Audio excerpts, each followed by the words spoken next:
Monsieur le commissaire, en mai 2020, nous avons vu la Commission demander à la société BlackRock de définir les critères des investissements verts en matière bancaire. Cela avait de quoi surprendre et cela a surpris. Ça a surpris la médiatrice dans un premier temps, ça a surpris ce Parlement et ça a surpris la société civile pour une large part. Nous avons donc essayé de comprendre comment on pouvait éviter ce type de conflit.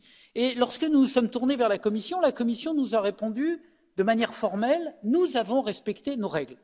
Eh bien, lorsque les règles ne sont pas bonnes, il y a une solution simple, c'est d'essayer de les faire évoluer et d'en changer. Vous l'avez dit tout à l'heure dans votre intervention, la question des conflits d'intérêts est devenue une question absolument majeure.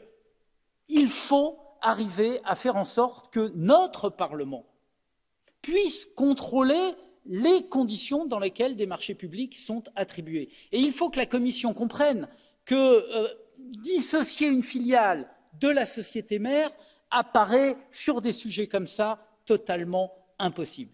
Il faut donc veiller à faire en sorte que la Commission discute avec le Parlement en amont, que son vade-mecum soit discuté par la représentation que nous sommes et que l'on puisse trouver des critères. Le premier des critères, c'est de faire en sorte qu'une filiale ne puisse pas faire une étude lorsque sa société mère ou d'autres sociétés du groupe ont des intérêts contradictoires. Par exemple, BlackRock investit énormément dans le fossile et dans le charbon.